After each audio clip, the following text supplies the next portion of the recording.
ciudad de Medellín a formarme en mi carrera porque me gustó desde los 15 años. No sabía su nombre, pero me interesaba la manera en cómo se expresaban, pensaban o sentían las personas con discapacidad de mi región del Chocó. Mi práctica fue una cosa de locos porque, por ejemplo, teníamos que ser un grupo de 7 a 9 personas, el mío era de 3. Teníamos que hacerla en Antioquia, yo la hice en Chocó. Nuestro objetivo era estudiar cuál era la participación de las personas con discapacidad dentro de las prácticas socioculturales de la región. Es decir, cosas como la Semana Santa, como las tareas de la vida cotidiana, cuál era la participación que ellos tenían y cómo eran visibilizados las personas y qué concepción tenía el pueblo sobre la discapacidad. Nos encontramos con cosas loquísimas y en nuestra tesis, en nuestra exposición de tesis, todo el mundo al momento era impactado cuando exponíamos los nombres con los que eran titulados las personas con discapacidad. Cerebro malo, loco, maldición divina y un montón de cosas que eran de hace siglos mil. La diferencia con las regiones de Antioquia o con las exposiciones de los trabajos que hacían mis otras compañeras era el trato. Así fueran el cerebro loco, el castigo divino y demás, eran una persona más de la comunidad, participaban igual que cualquier otra persona dentro de las prácticas socioculturales y tenían un lugar, tenían sus oficios, tareas diarias y se desempeñaban y el pueblo los respetaba por lo que eran. Distinto acá, que habían términos hermosísimos, pero las personas no se atrevían a relacionarse con los otros. Entonces era el niño con discapacidad, en situación de, en condición de o el especial, al que no le hablo porque le tengo miedo, con el que no me siento al lado en el bus, con el que no puedo hacer esta otra cosa porque me da miedo intervenir o hacer algo malo que le perjudique.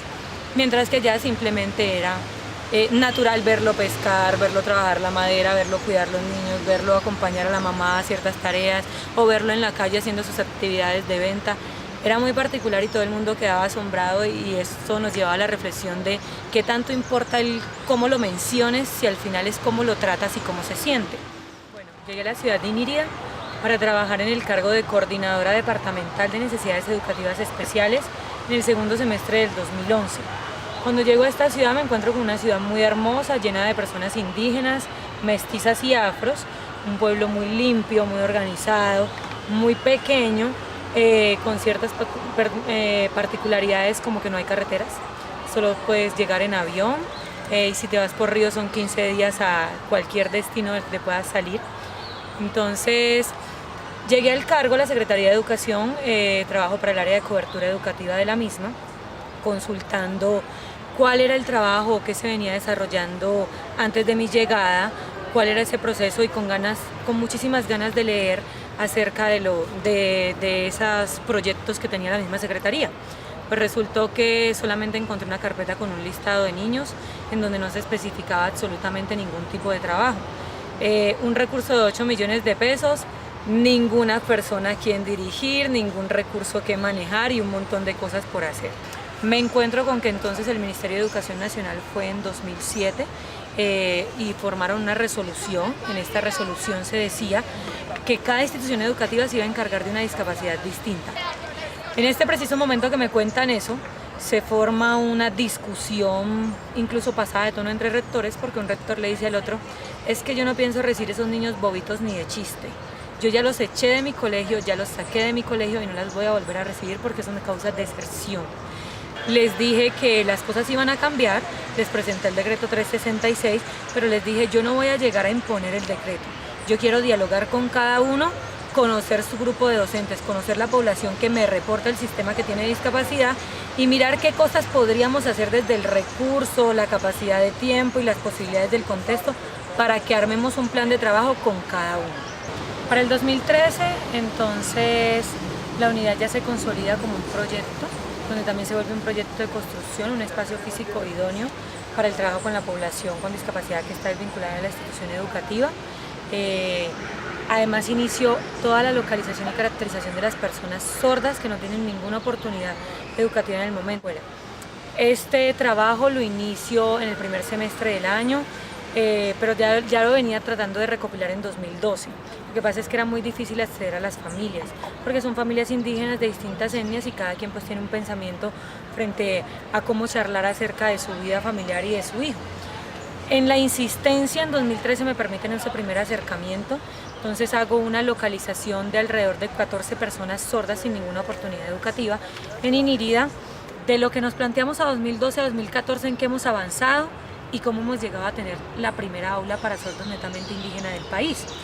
Tenemos 6 estudiantes, cada uno pertenece a una etnia distinta, hay curripacos, teapocos, cuinaves, sicuanis, yerales, otros.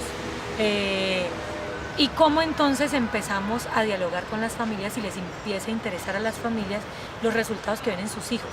Porque ven no solo que ya no es el niño que no dice nada, sino que solamente come, duerme, salta y brinca, sino que es el niño que ya se preocupa por levantarse y ir a estudiar, que quiere portar el uniforme, que obviamente llega contando las señas de cómo se hace el pilla, cómo se dice casabe, cómo se dice guainía, cómo se dice inírida, porque para 2014 empieza a figurar a nivel de país y de comunidad sorda Guainía como un territorio consolidado. Está Medellín, está Bogotá, está en un montón, está Chocó, pero Guainía para los demás sordos del país existía en el mapa y ya, y había que deletrearlo.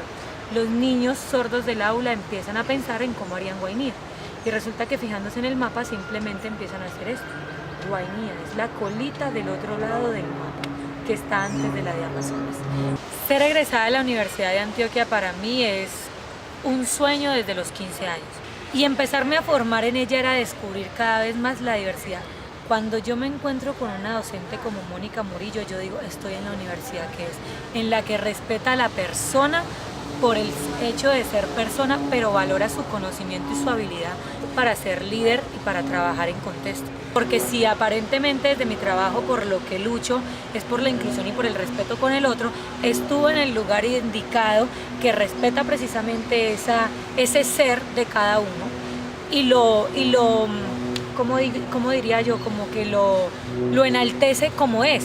Como persona, como sujeto, no importa a qué tribu urbana pertenezcan ni qué música escuchas, sino el qué conocimiento tienes para desarrollar tal tarea.